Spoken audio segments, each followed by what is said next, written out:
बताओगे जी, right answer दीजिए। जितने भी स्टूडेंट लाइव है, चाहे गलत करो, आप कोई दिक्कत नहीं, क्योंकि यहाँ जितनी ज़्यादा गलतियाँ आप कर दोगे दोस्तों, उतनी ही गलतियाँ पेपर में कम होगी। तो यहाँ हम कोई अवार्ड नहीं दे रहे, आप मुझे नहीं जान पा रहे हो, मैं आपको नहीं पहचान पा रहा हूँ, ठीक है, आपके पड़ोसी जो दूसरे पढ़ रहे हैं वो आपको नहीं जान पा रहे हैं। तो इसलिए जितनी गलती कर सकते हो गलती करो। और मैं तो कह रहा हूँ कि ऑफलाइन में भी मैं तो बच्चों को यही कहता हूँ कि इंसान का भर्ती होने के दो ही तरीके हैं। एक तो वो जितनी ज़्यादा क्लास लेते समय ऑनलाइन या ऑफलाइन जितनी गलती कर सकता है वो गलती करे। जितनी ज़्यादा गलती करेगा उतना ही ज़्यादा सीखेगा, जितनी ज़्यादा गलती करेगा उतना ही ज़्यादा वो भर्ती होने के नज़दीक होगा। और दूसरा तरीका भर्ती होने का बेइज्जती करवाओ। इस उम्र में जो जितनी ज़्यादा बेइज्जती कर देगा, ठीक है, या करवा लेगा अपनी, मैं दूसरे की नहीं करनी आपको, मतलब आपके रिश्तेदार आपको पूछ रहे हैं, आपको पड़ोसी आपको पूछ रहे हैं, आपके टीचर भी आपको पूछ रहे हैं, यहाँ तक माँ बाप भाई बहन भी आपको पूछ रहे हैं, तो इस मामला भर्ती होने वाले हो। ये सच्चाई है। इस उम्र में अगर आपको सम्मान चाहिए दूसरे की छोटी छोटी बातों से, या कोई भी बात है जो आपको बुरी लग जाती है, आप हर्ट हो जाते हो, तो इसका मतलब भाई आप स्टूडेंट नहीं हो। स्टूडेंट का मतलब ये है साधना करना, स्टूडेंट का मतलब ये है तपस्या करना। और जब आप तपस्या ही नहीं करोगे, साधना ही नहीं करोगे, किसी के हर्ट होने पे तुरंत हर्ट हो जाओगे, किसी के अपमानित करने पे अपने आप को अपमानित महसूस करने लगोगे, तो इसका मतलब है कि आप छात्र की जिंदगी नहीं जी रहे हो, आप तो धन्ना सेठ हो चुके हो। धन्ना सेठ नहीं बनना है। मेरे पास सब कुछ है, मुझे कैसे इसने कह दिया? अरे आप सीखने के दौर में चल रहे हो, और सीखते समय अगर कोई आपको कुछ भी ब्लेम करे तो सहन करो। जितना ज़्यादा सहन करोगे उतना ही बड़े अधिकारी बनो। तो इसीलिए दो ही काम करने हैं, सीखते समय गलतियां करनी है जितनी भी हो सकती है, अंदर ही अंदर नहीं लेके रखनी थी, ठीक है कोई और आंसर दे देगा मैं नहीं दे रहा हूँ, ऐसा आंसर बता देंगे तो तब मैं सीख जाऊंगा। तो जो भी आपका दिमाग है, क्योंकि गलती आप कब करोगे? जब आप चिंतन करोगे, जब मनन करोगे, जब तर्क लगाओगे। और बिना चिंतन मनन तर्क के कभी भी कॉन्सेप्ट क्लियर नहीं होते। तो ये आपको ध्यान रखना है, बिना चिंतन मनन किए, क्योंकि गलती तब होगी जब आप चिंतन मनन तर्क का प्रयोग करके आंसर देने की कोशिश करोगे। उससे दो चीज़ों का पता चलेगा, तो आपकी प्रीवियस नॉलेज उस टॉपिक से रिलेटेड क्या है, और दूसरा अब तक आपने उस टॉपिक के बारे में क्या जाना है।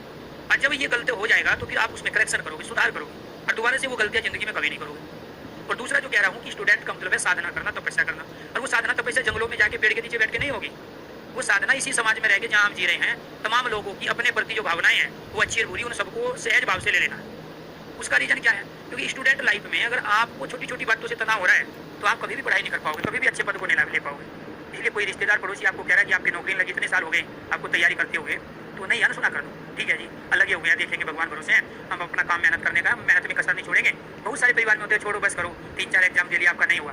मैं कह रहा हूँ कि किसी के कहने से आपको मैदान नहीं छोड़ना है, किसी के कहने से आपको हर्ट नहीं होना है, किसी के कहने से, किसी के कुछ बताने से आपको परेशान नहीं होना है, किसी के कुछ करने से आपको दबाव में नहीं आना है। तो इसीलिए आप बिंदास होकर अपनी ज़िंदगी जियो। और जैसे ही आप थोड़ा सा इसमें एफर्ट्स लगाओगे इन सब चीज़ों में, तो आपकी नौकरी लगेगी, और नौकरी लगते ही आपके पड़ोसियों के, आपके रिश्तेदार के, आपके परिवार वालों के और आपके दोस्तों के विचार आपके प्रति एकदम चेंज हो जाएंगे, बदल जाएंगे। फिर उनके लिए आप खुदा हो जाओगे, उनके लिए आप भगवान हो जाओगे। मैं कह रहा हूँ कि आपने पेपर दिया है कोई, उसका रिजल्ट नहीं आया, जब तक रिजल्ट नहीं आया तब तक आपको अलग एंगल से देखा जा रहा है, आपके बारे में अलग धारणाएं बनाई जा रही है, आपके बारे में अलग नजरिए से सोचा जा रहा है। जैसे ही रिजल्ट आ जाता है पॉजिटिव, आपका सिलेक्शन हो जाता है, उसी दिन आप खुदा हो गए, उसी दिन आप भगवान हो गए उन पड़ोसियों के लिए, रिश्तेदारों के लिए और घर वालों के लिए। बस अंतर वही है कि रिजल्ट कब आएगा, ठीक है। तो इसलिए कामयाबी एक ऐसी चीज़ है, सफलता एक ऐसी चीज़ है जो लोगों की सोच अपने प्रति और समाज की जो एक विचारधारा होती है उसको तुरंत एक अलग मोड़ में ले आती है, एक अलग तरह से परिभाषित कर देती है। इसलिए आपको बिना किसी के कुछ किए परेशान हुए कंटिन्यू अपना काम करना है। तो जब भी आपसे कोई क्वेश्चन का आंसर पूछा जाए, ठीक है, तो आप तुरंत रिप्लाई दो। हालांकि मैंने इसके साथ आपको प्रैक्टिस भी दी है, और वर्णमाला वाली, जब मेरी वर्णमाला वाली पूरी क्लास कंप्लीट हो जाएगी तब आपको वर्णमाला के क्वेश्चन प्रैक्टिस करने हैं जो आपको मिले हैं। आप क्या करते हो, अभी से ही आप कंटिन्यू उसको प्रैक्टिस कर लो। टॉपिक पूरा हुआ नहीं, आधे क्वेश्चन सही करोगे, आधे गलत। वो क्यों दिए गए? आप जब आप सारे कॉन्सेप्ट क्लियर कर लोगे, वर्णमाला वाला टॉपिक जब पूरा कंप्लीट हो जाएगा, 5 सेक्शन, तब आप प्रैक्टिस करो, तब आप उस वीडियो को खोल के क्वेश्चन को करो, ठीक है। तो ये आपको जाना, वो वीडियो है, रिकॉर्डिंग वीडियो है, और वो आपके पास मिल चुकी है, आप देख